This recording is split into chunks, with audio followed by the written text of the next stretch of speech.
All right, Alex, budget season. Budget season is Budget upon us. season, budget season, budget season. Everyone's favorite time of the year.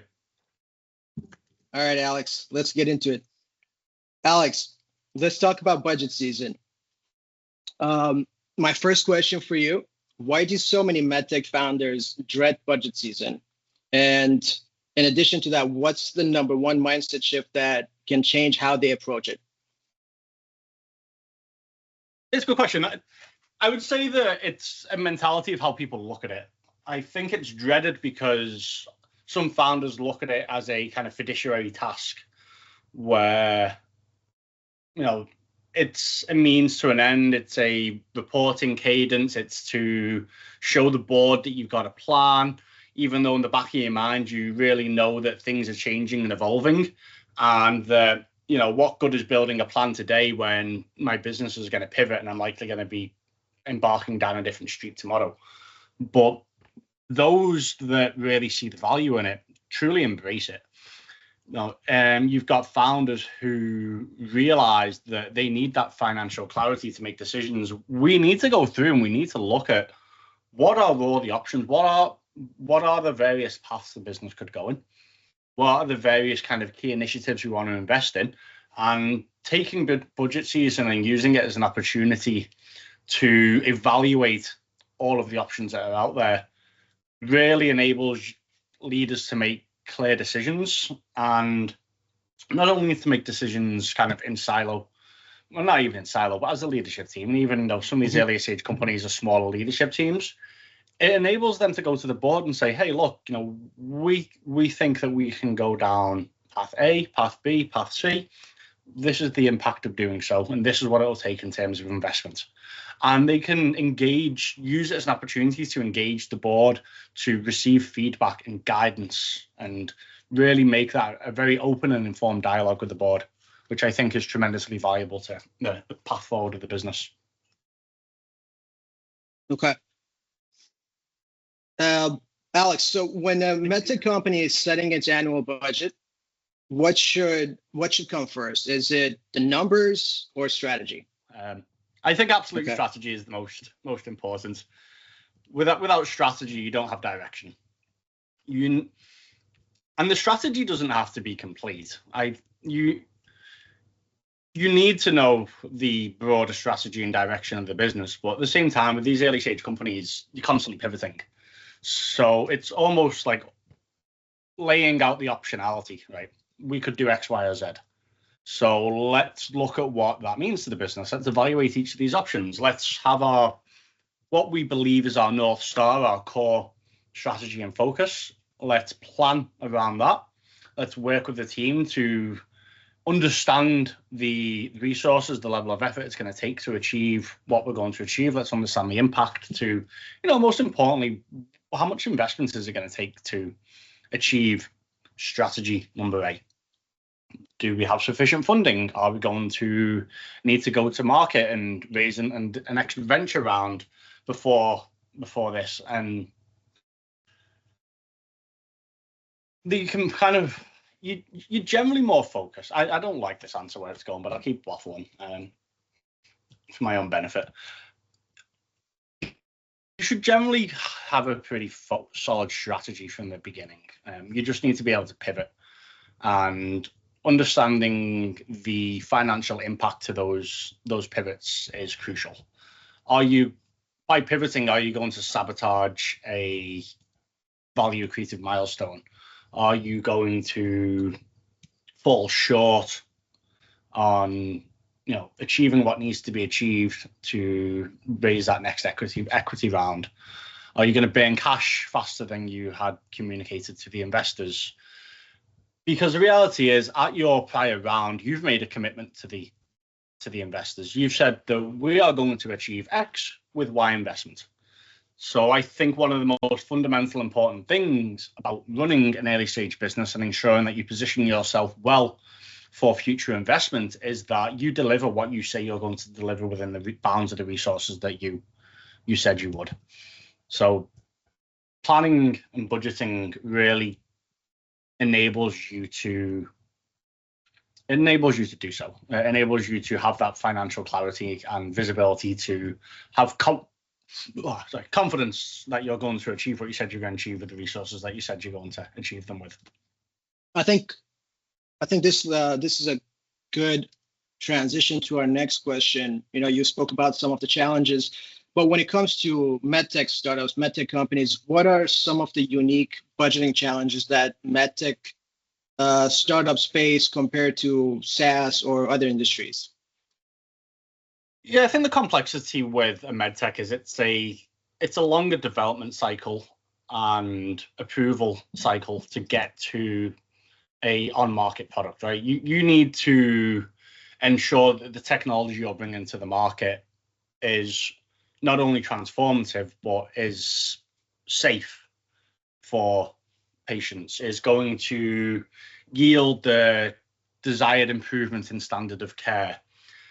Then you have to navigate the reimbursement side. You need to ensure that this can be economically viable. Can you convince CMS that this technology is worth reimbursing? Is it worth allowing doctors to do this in the OR? And then you also need to go through the clinical trials. You need to do your first in human, your early feasibility.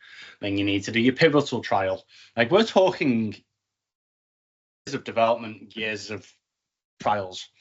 So 4 to 5 years from, and I would say that's even quite successful, 4 to 5 years from idea to a commercial launch, you're going to burn a significant amount of money. And certain clients of ours have been incredibly effective with capital, and some other clients with more complex technologies, you require more capital to get yourself to a point where you can commercialize a product. And then not only that, once you get to commercialization, you've still got a heavy kind of overhead that you're carrying. You're carrying a lot of costs. You've got generally a pretty extensive R&D team, clinical team. You then, on top of that, need to make the investments in sales. It's a longer sales cycle when you're getting into hospitals, working with surgeons. So you've got to realize you're going to face headwinds as the business ramps, and really setting yourself for success and really understanding what level of investment is required and what are the steps to get you there is just much more extensive than the likes of a software company, as you mentioned. Mm-hmm. So it requires a lot more financial discipline to be successful in the medtech space. And obviously it also requires... So how can founders better think about budgeting when it comes to these long development cycles, clinical timelines, and it's so unpredictable, right? It is. And I think it's a great exercise to run through, assuming stars align, how quickly can we get our design locked? How quickly can we do first in human? What's our first in human timeline going to look like? Where are we going to do our first in human? When we bring it back to the US, what do we think an ideal clinical trial will look like? And there's a lot of reference points out there. There's a lot of folks who've gone through this many times over. And that's where it's really, really beneficial, not even just in the finance space, but on the clinical and regulatory side, to lean on consultants, lean on people who've got vast experience across multiple different clients, and they can come to you and they can lay out what it takes to have a successful clinical trial. What are some of the hurdles?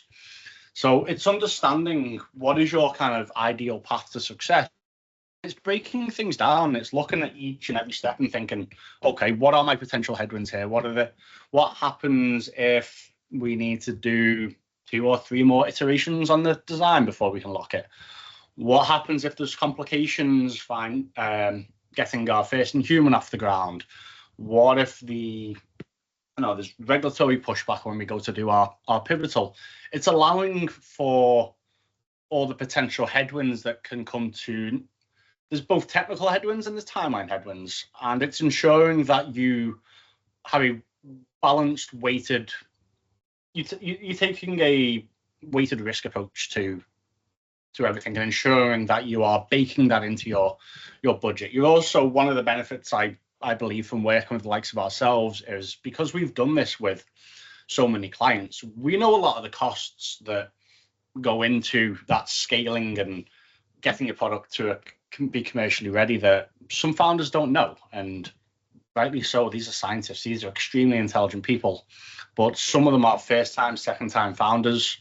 There's significant expenses that go into the administrative side of the business, the legal side, and being able to push founders to consider these things, and also being able to say, great, look, I'm not a professional in clinical trials, but I've had enough clients who have gone through clinical trials. I've seen the expenses associated with the clinical trials, just even without the in-depth knowledge, as we're having these conversations with folks around what it's going to take to complete a successful clinical trial, just asking inquisitive questions at every point, making the founder think more critically about the assumptions that are being made, is how we get to a real tight kind of forward-looking outlook on what we believe it will take to get to market from both a timeline and investment standpoint.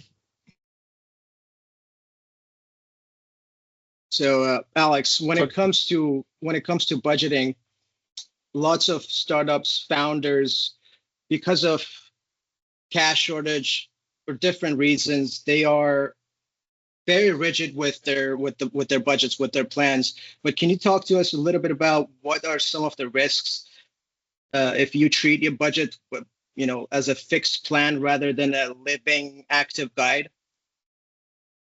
No, absolutely. I like how you said that. A financial plan is a living, breathing tool that you really need to lean into and leverage to make the business successful. And an analogy I heard early on in my career, which I quite like, is early stage companies are like sailboats. You can pivot on the spot and be very dynamic, versus these larger companies are like oil tankers, where it takes them 15 miles to turn around. You have to be dynamic. You have to be agile when you're an early stage company, and you have to have on hand very proactive and supportive finance support who can help you go in and make that decision quickly, effectively, and informed, without making a decision because you feel like your back's against the wall. You've got to be reactionary and you don't have the information you need, but you feel like you've got to make a decision because things are changing. Having that visibility, having that financial visibility really helps these founders make financially informed decisions.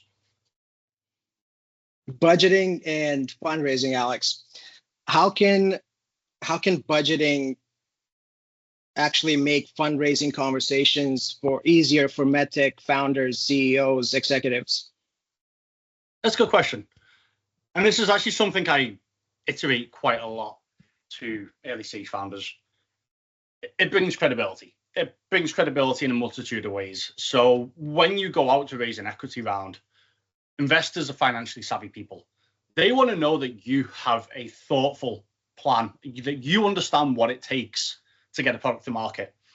And the difference between you bringing a financial plan that you drew on a napkin versus a very thoughtful model with robust assumptions that you can stand behind instills that level of confidence in investors that this is a smart place for them to put their money.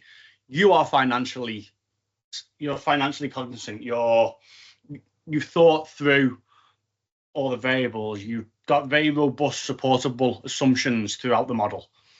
And then more importantly from that, it's okay, you go to market, you raise your Series A on the back of a model you've put forth.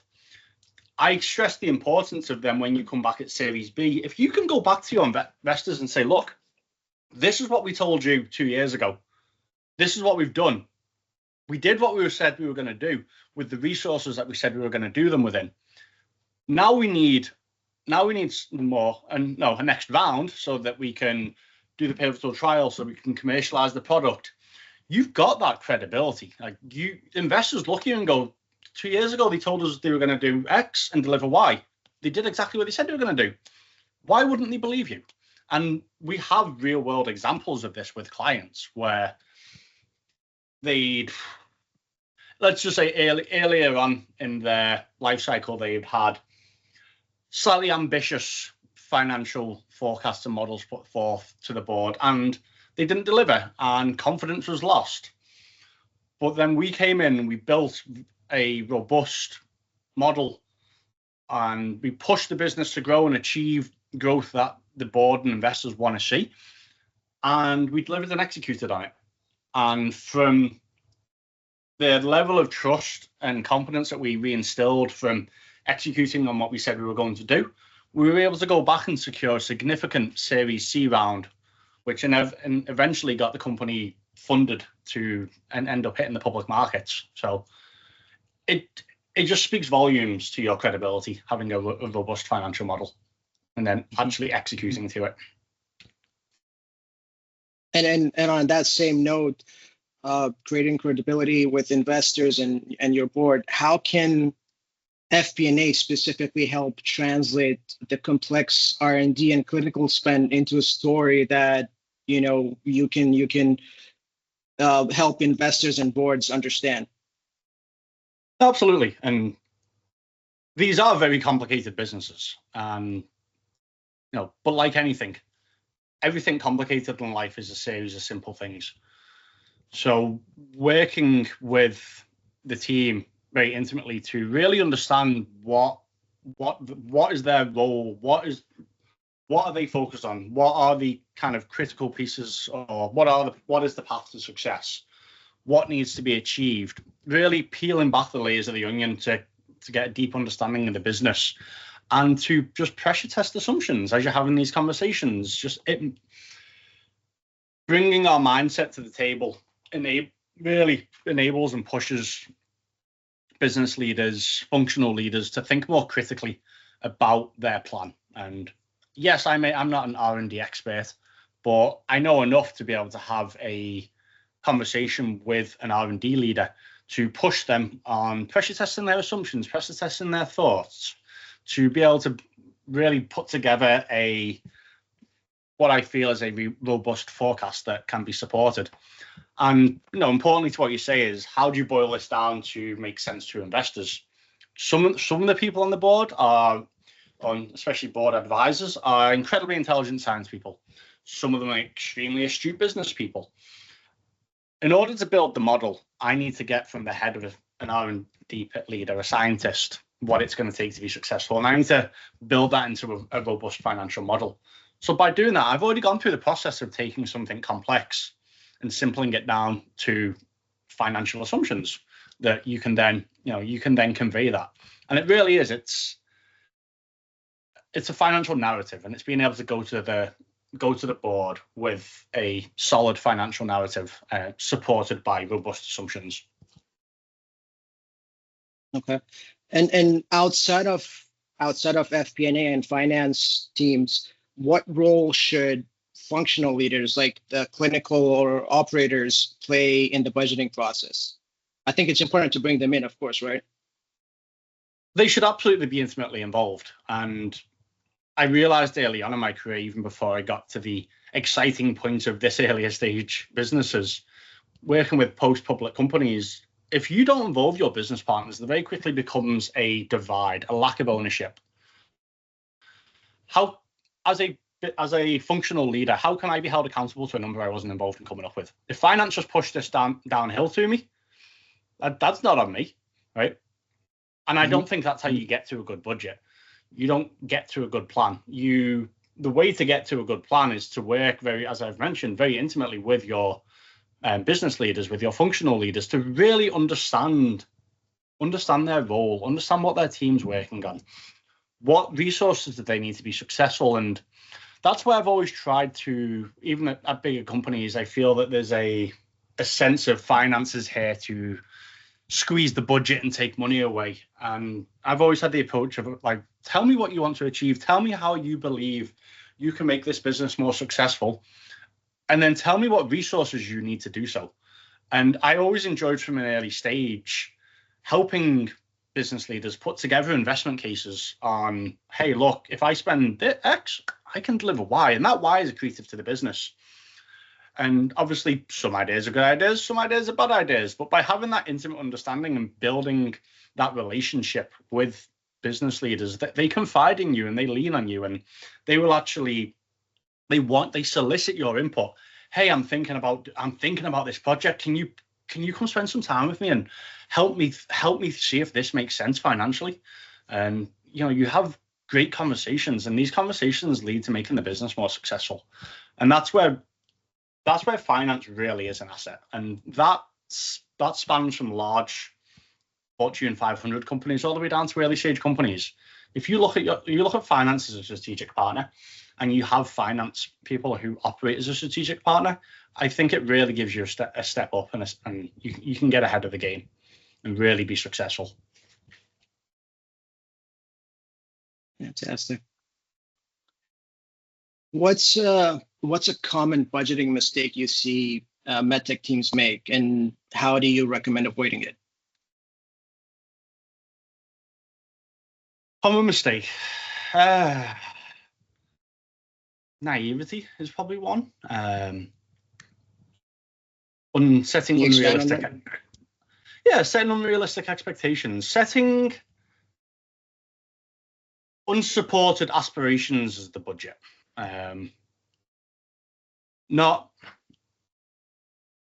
For example, I really feel that doing 20 million in revenue in year one is going to be super value accretive to the business and make the board super happy and help us get funding to go public. So I'm going to back into how I'm going to get to 20 million in year one. And again, a naivety, a feeling of pressure to put forth a number that's going to make the board look at you and go, wow, these people are going to crush it. But the reality is you're just setting yourself up for failure. And I very much believe in pushing businesses to a little bit uncomfortable, right? Like, you're in a high growth space. Like, if you're sitting in the let's be comfortable and put forth a number that we're gonna crush and knock out the park, then you're not doing much right by the business. Yeah, great. You're gonna crush your plan. Everyone's gonna get paid 150% on the bonuses. The sales team are gonna crush it. Everyone's gonna be happy, but the business isn't gonna get to where it needs to be. You need to balance targets. So setting targets, especially when you're talking about a post-commercial business, are so important. Setting targets, setting compensation plans, like incentivizing the team to deliver what you want them to deliver, and pushing the business to achieve a level of growth which is achievable but still aspirational. And yeah, did I answer that question, or did I go off track? Yeah, I guess we started off with some of the challenges, right? What are the challenges? It's setting unrealistic. I guess one of the biggest challenges is setting unrealistic budgets. Mm-hmm. Because if you set an unrealistic budget, then everyone loses confidence in it and belief in it. And it's if your compass tells you that north is south, you're not going to look at your compass anymore. So why would you look at your financial plan if it's clearly wrong? So having a plan that is executable and is operationally focused, and by that I mean you've been very thoughtful. You've worked with each of the teams. You've got a roadmap for each functional area on how they're going to be successful that year, what investment they need. Drive that accountability, and people feel involved. People feel that this is something we can achieve. Yes, maybe it's a stretch. Maybe you're being asked to achieve a milestone on the R&D front with less resources than you'd like. But you've had back and forth conversations at the beginning there. You understand that there is a finite number of dollars that can be spent at this early stage, and you understand that you're going into it constrained, and you understand that going through this resource constrained year and getting to this next, call it, inflection point of growth, that you're going to get the additional investment. You're going to be able to build out the team, build out the resources. It just makes people buy into the plan. And I think that's one of the most important things. It's having the team buy into the financial plan, having people stand behind it, support it, and believe in it. Alex, earlier we were talking about visuals, Power BI, dashboards. How can visual tools make budgets more actionable for the leadership team? Can they actually? Well, I know the value of tools like Power BI and visualizations is it's real-time information at your fingertips. It's not, hey, Mr. Financial Analyst, can you give me this week's sales report? Hey, can you give me a view of my spend for my department and give me the detail behind that? It allows you to be self-sufficient. It allows you to have all that information at your fingertips. It allows you to self-serve. It allows you to be very much informed in a real time. And I think I truly believe the availability of that information allows you to be more efficient and to make decisions quicker on your feet, as opposed to leaning on your finance partner who's got a bunch of other requests coming down the pipeline. So it empowers people to be financially informed. Okay. Let's say, founders, they listen to everything you've said, they follow all your guidance, but how can they budget for the unknown, for things like regulatory changes or trial delays? How can they navigate their way through that?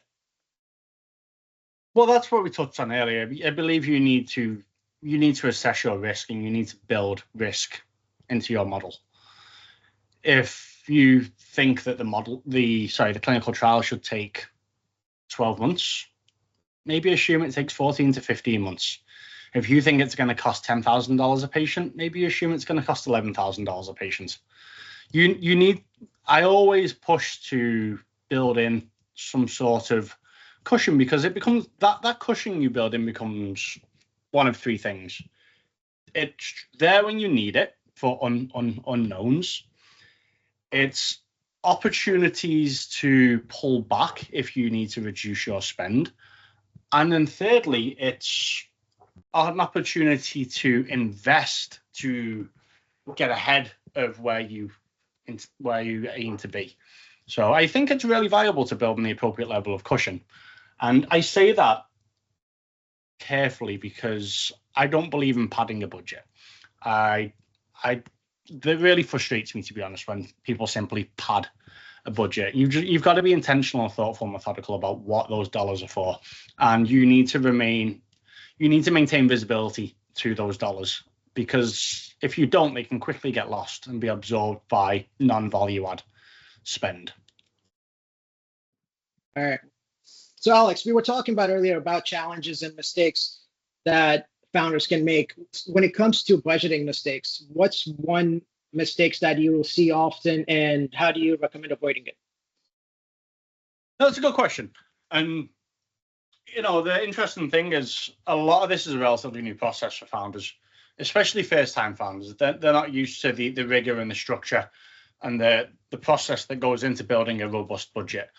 And to answer your question around what is a common mistake, I would say a misalignment across the team, a setting of expectations that are not supported by kind of ground up assumption, a lack of accountability driven by a lack of involvement from the broader team. You want to have strategic conversations with everyone. You want to understand the resources that each function needs to be successful.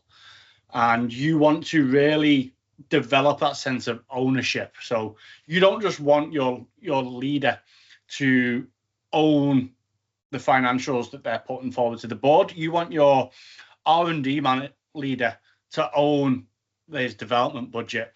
You want the sales leader to own their revenue target and feel like they were a part of building it from the ground up. That accountability drives people towards achieving the financial aspirations that are put forward. Without that, you get people putting their hands up and going, well, this was just pushed on me. I don't know how they were thinking they were going to get there. So it's very much important to have everyone involved. And it's also, one other mistake is there is often a ambitious naivety. So I say that in terms of, look, we're going to launch this product, we're going to go to market, we're going to do $20 million in year one. I've seen a reasonable amount of financial projections that tell me that a MedTech company is going to do $20 million in revenue in year one, but I've never actually seen that come to fruition. In the absence of extreme external factors like a global pandemic and diagnostics test booming, you don't get that humongous year one. It takes time to get adoption. You've got to get surgeons on board. You've got to get hospitals on board. There is a natural progression and ramp to the business.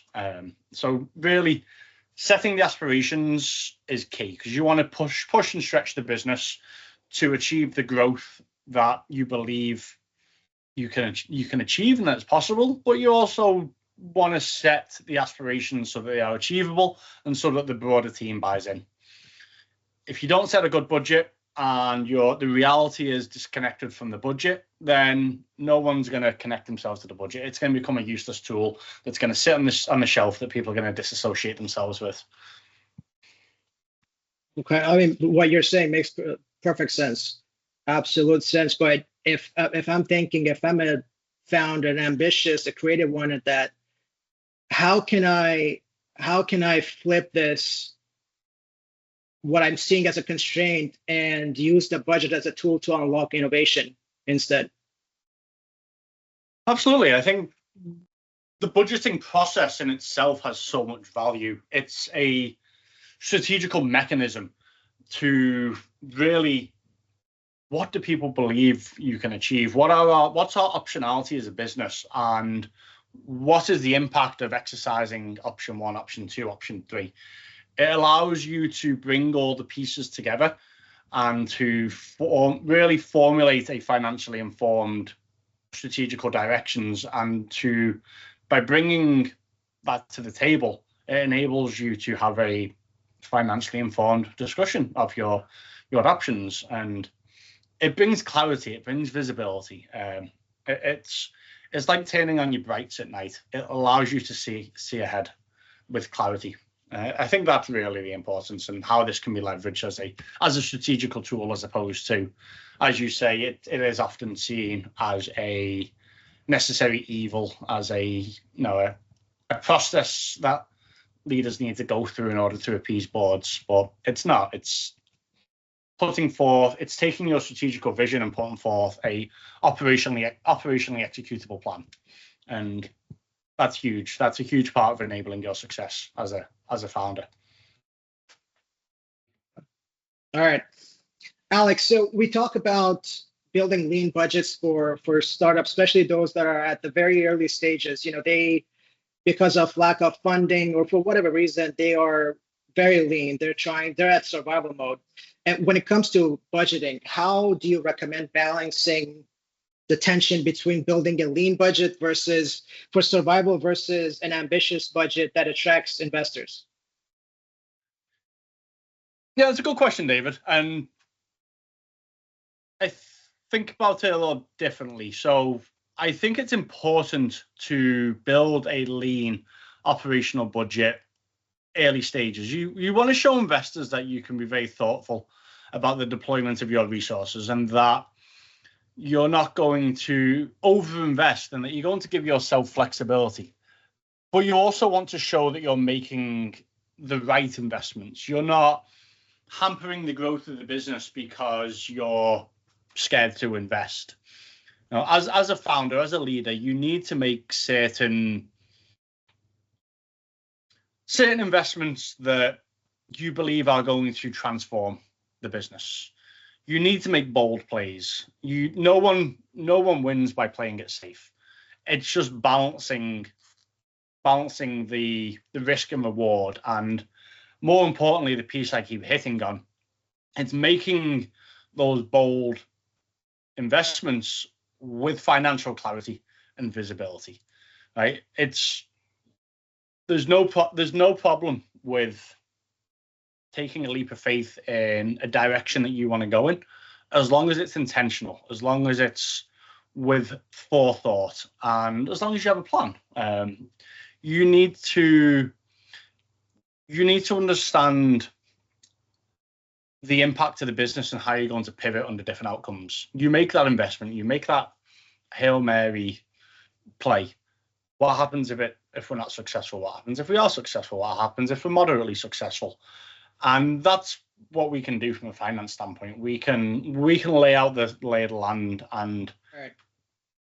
So Alex, if you had to sum it up, what's the biggest reason MedTech leaders should view budget season as a strategic advantage rather than a necessary evil?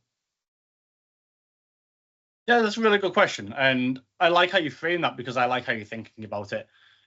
Budget season really is a time to really pull yourself out of the weeds of the day-to-day operation and execution, and to re-baseline yourself on that longer-term strategy, vision, and path to success. And when we go through these budgeting exercises, we are not just focused on what's immediately in front of us. We're focused on the eventual 3 to 5 year success of the business. So it's a really good process to, as I mentioned, bring you out of the weeds. Have those strategical conversations with your business partners. Talk about all the variables, what are the potential scenarios? What does hyper success look like? What does success look like? What does slower than we hoped look like? What does clinical challenges look like? And really laying out the landscape and planning for each scenario. Like, you really need to understand the impact of the range of outcomes and what that means to your cash position. How does that affect your timing of your next equity round? Alex, it's budget season, and if you're a MedTech startup at seed stage, at Series A, Series B, what's one thing that you definitely should do this budget season? It's a good question. I would say the most important thing is making it a collaborative exercise with the team. And the reason I say that is you want buy-in from everyone. You want to share your vision, share your strategy, and you want to solicit everyone's opinion. You want to understand what each and every individual leader within the business believes the path to success is and what resources they need in order to be successful.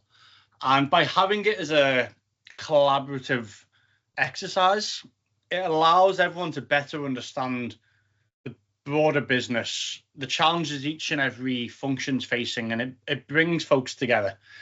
And most importantly, it ensures that you're going to come out of that budget season with a model that people feel accountable towards. They feel they were involved, invested in developing this plan. They are bought in. You want to lead your budget season with your leadership team 100% bought into the plan you're putting forward and just hungry to go and execute on it in the coming year. Alex, how do you balance the tension between building a budget for survival versus an ambitious budget that attracts investors? It's a good question. I honestly feel that you kind of answered it within the question. The key here really is balance. If you build a budget for survival and you're building a business predicated on surviving, then you're not really going to be attractive. But if you build a budget which is so heavily built on ambition, then again, the same issue. You're not going to attract investment because no one's going to invest in a pie in the sky desire. You need to balance the two, right?